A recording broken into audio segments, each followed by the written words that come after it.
Hey everyone, and welcome to today's Explainer. So, today we're exploring this incredibly delicate, almost invisible physical balance that literally keeps our entire planet alive.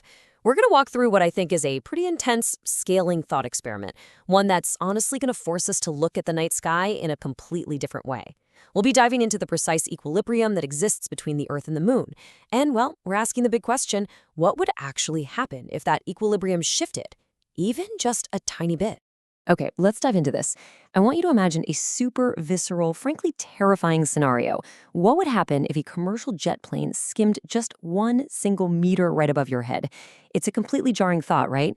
But trust me, this specific question really sets the stage for a much larger point about this sort of cosmic buffer that protects us every single day.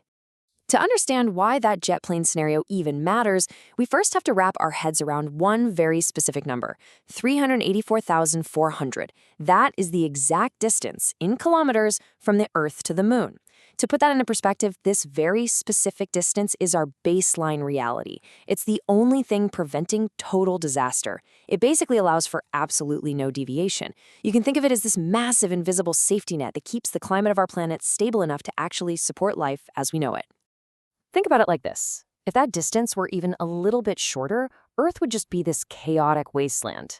We're talking raging gusts and torrential rains, literally year-round. But what if it were farther away? Well, then we'd have the exact opposite problem. We'd be living on a totally stagnant world. Just gentle breezes, occasional drizzles, and absolutely no great storms. No typhoons, no thunder, no lightning. And the reality is, in both of these extreme scenarios, life on Earth would suffer immensely from either impossibly harsh weather or totally stagnant environments. Let's move on and see how this builds. To truly grasp the crazy mechanics of gravity and proximity here, the source text gives us this escalating three-step thought experiment. Step 1, we imagine that normal jet plane.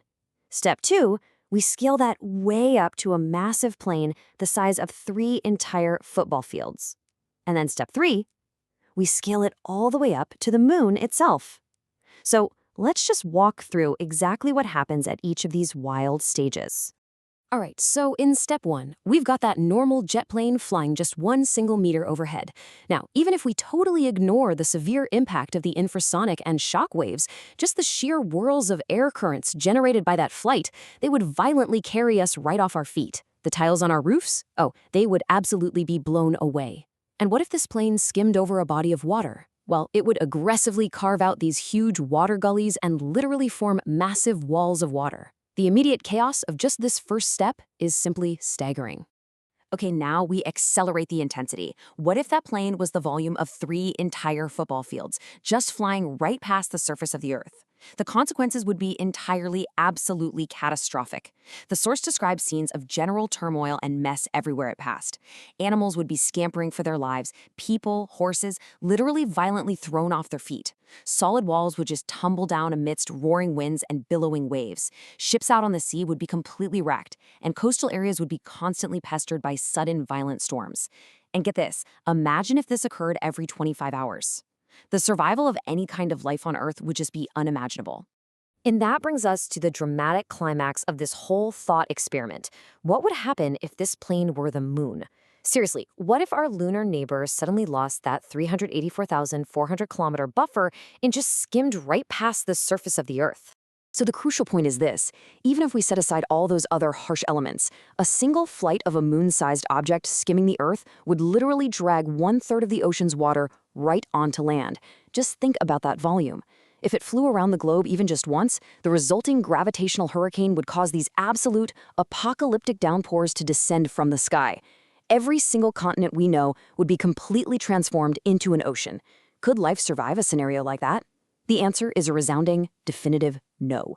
Now, looking at all these catastrophic alternatives, the author of our source material actually reaches a philosophical conclusion, arguing that this exact, precise distance really cannot allow for even the slightest deviation. The text asks, who designed it? Ultimately, the author concludes that this precision has to be the accurate calculation of a superior being. So for the author, this delicate cosmic balance is firmly presented as a matter of intelligent design rather than just random chance.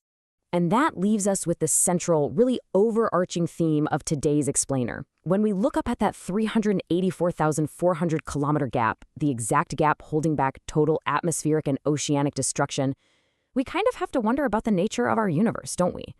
Does our day-to-day survival rely on an incredibly lucky cosmic coincidence, or is it the result of precise calculation? It is definitely a thought-provoking perspective on the incredibly delicate balance that keeps us all alive. Thanks so much for joining me on this explainer, and keep looking up.